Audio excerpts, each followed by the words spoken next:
pemilik film yang akan menyensorkan filmnya sudah bisa melalui aplikasi ESIAS.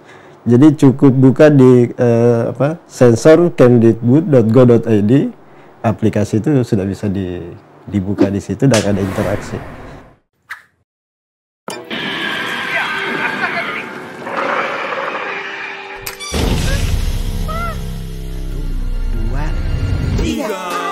Tontonlah film sesuai umurmu.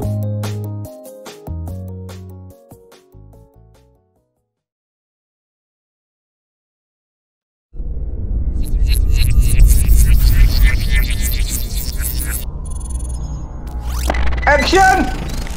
Nihil. Assalamualaikum warahmatullahi wabarakatuh. Apa kabar? Bertemu lagi dengan saya Rita Sriastuti dalam podcast Lembaga Sensor Film Action Nihil. Kalau tempo hari kita bertemu bersama Ketua Lembaga Sensor Film Bapak Romi Fibri Hardianto. Kali ini saya bertemu dengan Bapak Sanggupri, Sekretaris Lembaga Sensor Film.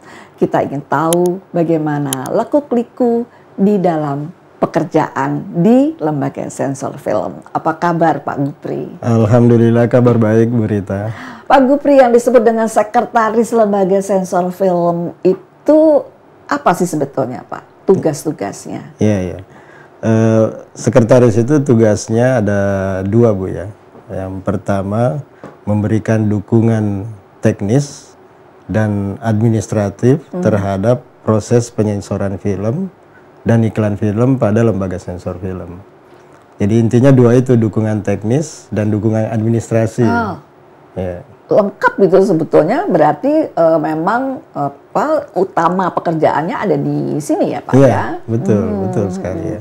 Bagaimana koordinasi dengan ketua dan anggota? Karena kalau melihat organisasinya kan ada ketua Lembaga Sensor Film, lalu ada anggota Lembaga Sensor Film. Selain itu ada sekretaris Lembaga Sensor Film dan juga ada sekretariat, ya mungkin Bapak bisa berikan gambarannya. Ya betul Bu, jadi bicara Lembaga Sensor Film ini ada 3 komponen SDM di dalamnya yang saling mutualis simbiosis ya, saling membutuhkan karena untuk proses penyensoran itu. Yang pertama adalah anggota, itu kan 17 orang Bu ya. Dibantu oleh 34 orang tenaga sensor. Dua komponen inilah yang menentukan layak tidaknya sebuah film dan klasifikasi usia film untuk ditetapkan. Itu berlangsung di studio setiap hari. Nah, dalam kerangka proses administrasinya itulah ada sekretariat Lembaga Sensor Film yang berasal dari pegawai negeri sipil. Jadi semua di sekretariat itu PNS ditambah dengan tenaga honorer yang fungsi utamanya adalah memperlancar proses administrasi dan memberikan dukungan teknis atas proses penyensoran yang berlangsung di studio itu. Jadi seperti itulah kira-kira alurnya Bu ya. Jadi 3 komponen ini saling bersinergi guna pelaksanaan tugas-tugas penyensoran, pemantauan dan juga literasi film pada Lembaga Sensor Film. Ada sekretaris, ada kepala sekretariat ya Pak ya? Hanya sekretaris. Oh, sekretaris. Jadi sekretariat LSF dipimpin oleh sekretaris. Oh, oke. Jadi kemudian dari Bapak, di bawah Bapak itu langsung apa Pak? Pada posisi-posisi apa? Sekarang ini karena ada perampingan organisasi, jadi sekretaris LSF, di bawahnya ada Kasubag Tata Usaha. Oh, oke. Lalu di bawahnya lagi ada Pogja, kelompok kerja, ada yang menangani Pogja yang menangani penyensoran, ada yang menangani pemantauan, ada yang menangani keuangan, urusan rumah tangga dan urusan pengarsipan film. Itu kira-kira gambaran. Jadi apabila kita mendaftarkan film untuk disensor, itu otomatis melalui sekretariat Lembaga Sensor Film. Bisa diceritakan alurnya Pak, perjalanan apabila saya misalnya ingin mendaftarkan karya film saya. Nah, terkait proses ini proses administrasi ya, yang pertama bahwa setiap pemilik film atau orang yang dikuasakan untuk mendaftarkan filmnya itu pertama-tama meregistrasi namanya pada sekretariat LSF yang sekarang ini sudah melalui aplikasi, melalui aplikasi yang disebut dengan ESIAS. Jadi pemilik film di sana meregister namanya untuk memastikan bahwa mereka nanti akan mendaftarkan filmnya. Nah, setelah terregistrasi di ESIAS, berikutnya adalah kalau pemilik film sudah punya film yang akan disensorkan, mendaftarkan filmnya di ESIAS itu. Jadi film, judul film, terus sinopsis, lalu juga melampirkan persyaratan tertentu. Kalau itu usaha perfilman, dia melampirkan apa yang disebut dengan TPPF, tanda pendaftaran pembuatan film. Itu untuk film dalam negeri. Kalau itu film impor, melampirkan SRIF, surat rekomendasi impor film. Ya, nah di mana mendaftarkan TPPF dan SRIF itu di Direktorat Perfilman, Musik dan Media. Dan artinya itu kan sebelum produksi film atau sebelum filmnya disensorkan itu sudah ada 2 dokumen itu. Nah, itu dilampirkan oleh pemilik film tadi sebelum filmnya disensorkan di lembaga sensor film sebagai persyaratan. Nah, setelah filmnya terdaftar, lalu filmnya dikirim ke LSF, itu bisa dikirim secara online, bisa juga dikirim secara fisik datang ke gedung F lantai 6. Lalu tim di sekretariat, di pendaftaran itu mengukur film, durasinya diukur, lalu setelah tahu panjang durasinya, lalu ditentukan tarif, karena tarifnya itu berdasarkan menit per menit. Setelah tarifnya ditentukan, pemilik film membayar di sekretariat, di depan itu, di loket pendaftaran. Setelah terbayarkan, filmnya masuk ke studio. Di studio itulah kemudian terjadi proses penyensoran oleh anggota dan tenaga sensor. Setelah selesai penyensoran, keluar melalui aplikasi lagi, lalu keluar surat tanda lulus sensornya kalau filmnya lulus sensor. Atau juga mungkin keluar catatan-catatan bahwa ada perbaikan-perbaikan atau revisi, sehingga film yang direvisi itu dikembalikan lagi ke pemiliknya untuk kemudian dilakukan revisi oleh pemiliknya, lalu dimasukkan lagi ke studio untuk disensor berikutnya. Bapak tadi menyebut gedung F lantai 6 itu kantor lembaga sensor film ya Pak? Iya, betul. Iya, jelas nih bahwa kantor lembaga sensor film adalah di kompleks Kemdikbud, gedung F lantai 6 ya. Jadi bisa langsung datang ke kantor kita ya Pak ya. Iya, betul. Jadi pelayanan sensor sekarang bisa online, bisa juga offline. Kalau yang ingin datang langsung ya silakan ke gedung F lantai 6. Tapi yang mau secara online, misalnya pemilik film yang ada di daerah Bu, misalnya di Sulawesi Selatan sana. Tentu kalau dia datang ke sini biaya transportasinya mahal dan sebagainya. Jadi bisa melakukan pendaftaran dan proses penyensoran secara online. Iya, ini banyak keluhannya berkaitan dengan harga, tarif. Selalu mahal gitu ya, apalagi kalau dari daerah. Mungkin karena pemahaman ini yang belum sampai. Iya, betul. Bagaimana caranya supaya teman-teman di daerah tahu bahwa sebetulnya tidak sesulit dan tidak semahal seperti yang mereka gambarkan? Iya, betul Bu. Jadi sebenarnya kalau tarif sensor sendiri itu sangat murah. Yang paling mahal itu tarif iklan film, itu Rp4.000 per menit. Tapi kalau iklan kan hanya second ya, hanya 10 detik, 30 detik, atau bahkan paling lama itu 60 detik atau 1 menit. Itu yang paling mahal Rp4.000. Kalau untuk film yang lain itu berkisar antara Rp1.000 sampai Rp2.000 per menit. Itu biaya di lembaga sensor film untuk sensornya. Nah, mungkin yang bikin mahal itu kalau misalnya pemilik film dari daerah, di situ kan ada biaya transportasi, mungkin naik pesawat atau naik apa, lalu biaya akomodasi selama di Jakarta. Itu yang bikin mahal. Tapi kalau biaya tarif sensornya sendiri ya murah. Misalnya film layar lebar 100 menit ya kita tinggal kali Rp2.000. Berarti Rp200.000 kan, tidak mahal sebenarnya. Tapi tadi Bapak juga sebutkan kan sebetulnya bisa melalui daring kan pengirimannya, tidak sesulit seperti dulu yang harus secara fisik dibawa ke Jakarta. Betul Bu, jadi sejak 2020 dengan diluncurkannya aplikasi penyensoran yang disebut dengan ESIAS itu, kemudahan itu semakin mudah, murah, cepat dan tepat ya.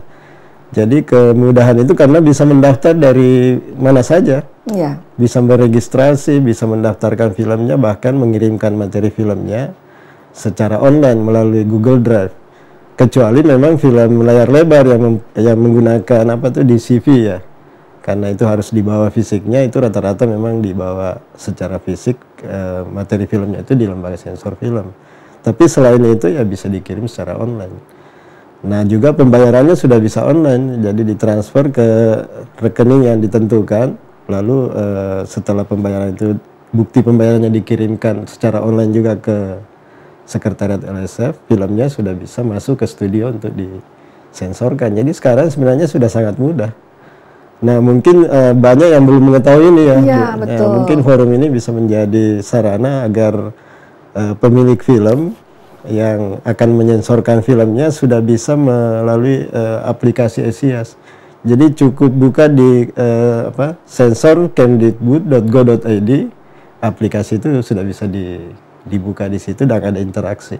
Kalau ada yang kurang jelas bisa juga dikontak, di situ ada kontak layanan yang bisa langsung menanyakan ke sekretariat LSF untuk bagaimana proses selanjutnya. Ini sangat mudah Bu sekarang ini. Iya betul. Jadi teman-teman baik pemilik film atau televisi di daerah jangan khawatir karena sekarang dimudahkan untuk menyensorkan ke LSF.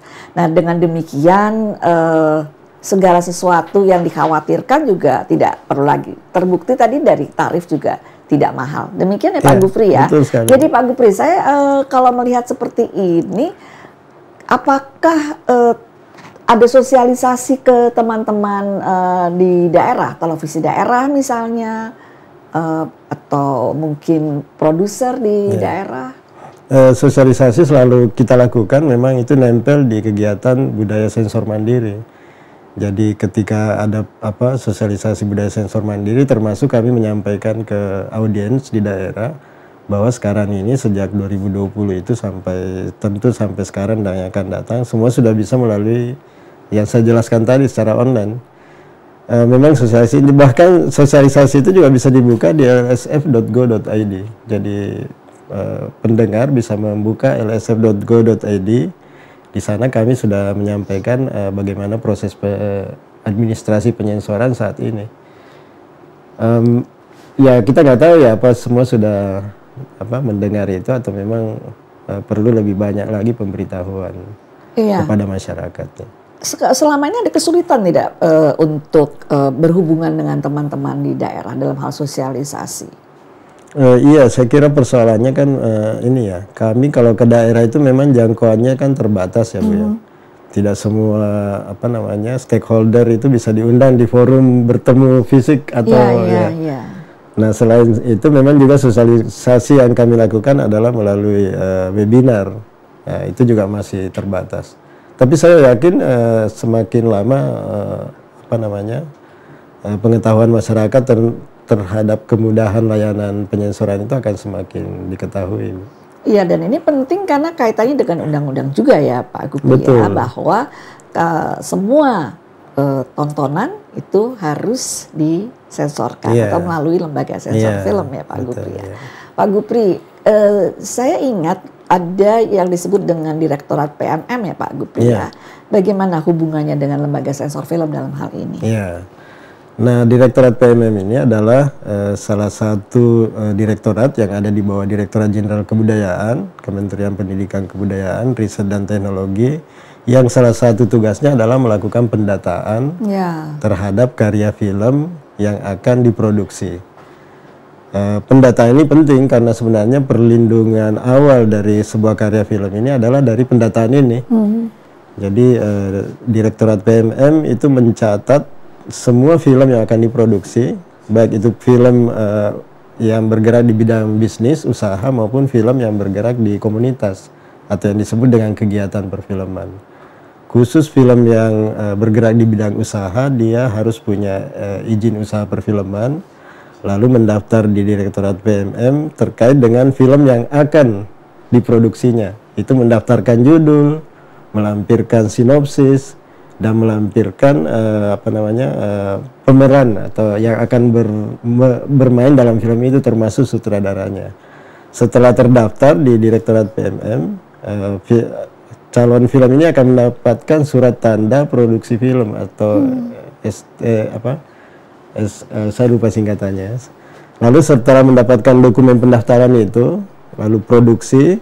Setelah filmnya selesai produksi, sudah siap tayang, lalu dikirim ke lembaga sensor film untuk disensorkan dengan melampirkan dokumen pendaftaran tadi.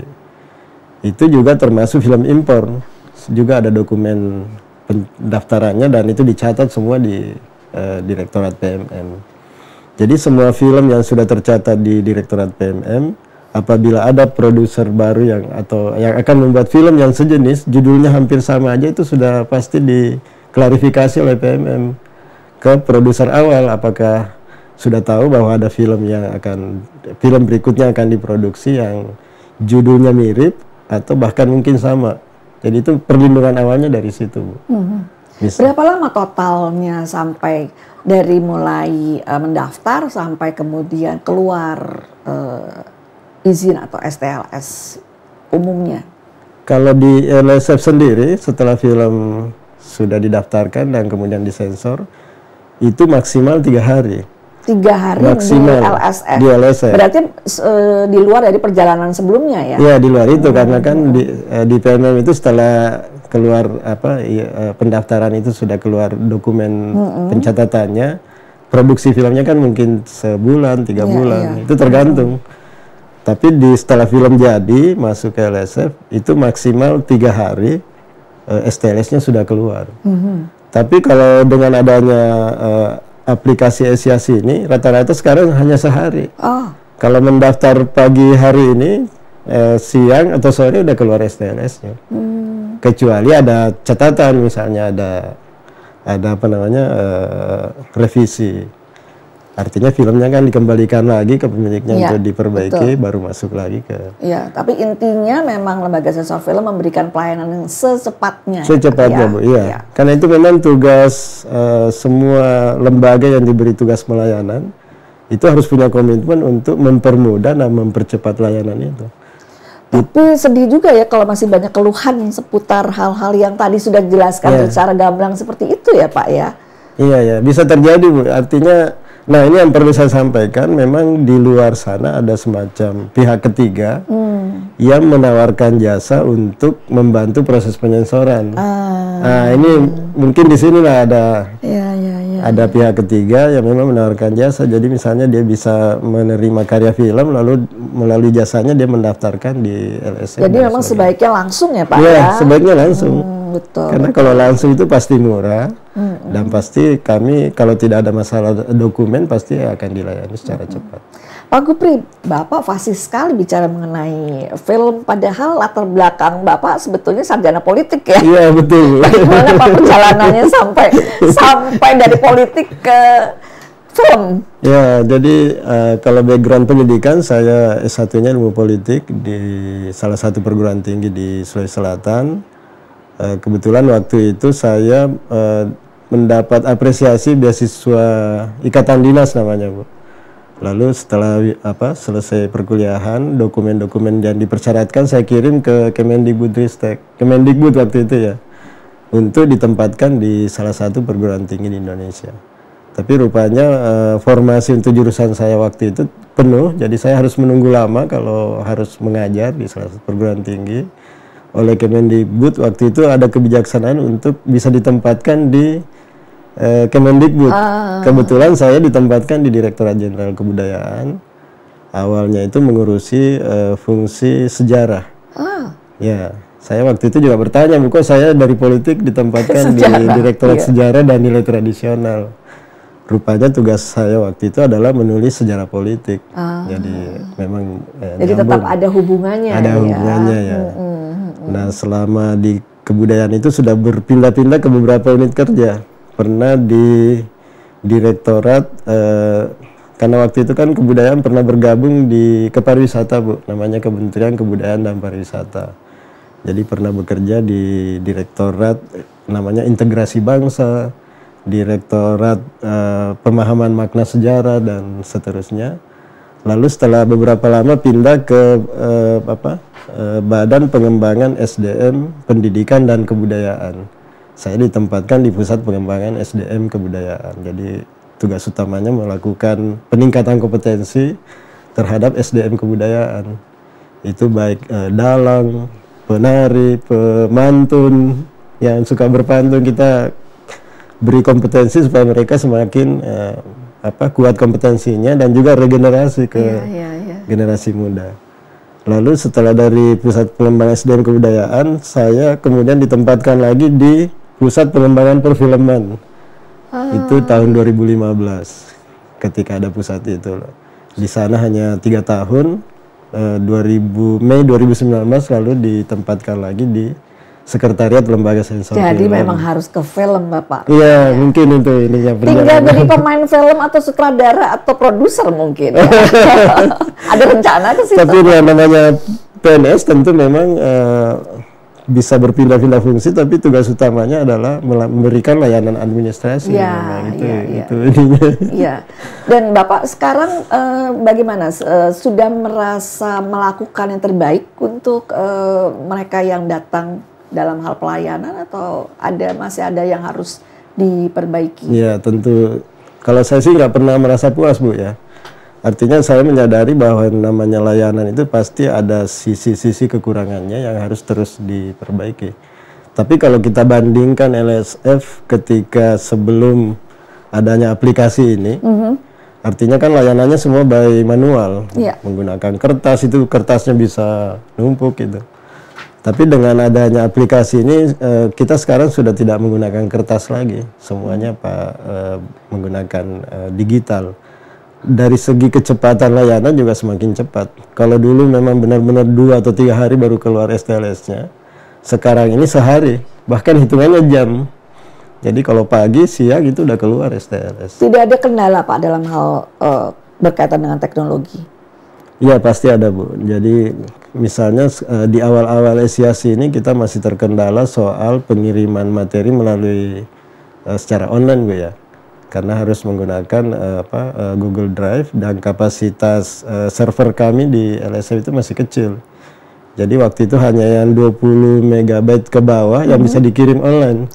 Tapi seiring dengan waktu kita terus menyiapkan sarana prasarana yang sesuai, sehingga sekarang ini sudah bisa dikirim di atas 20 MB, sudah bisa online.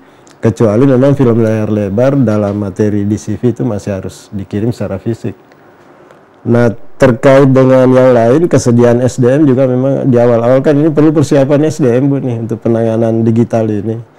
Kami lakukan pelatihan-pelatihan supaya mereka lebih cepat menyesuaikan dengan kondisi itu. Termasuk resiko pengurangan SDM di form pendaftaran itu.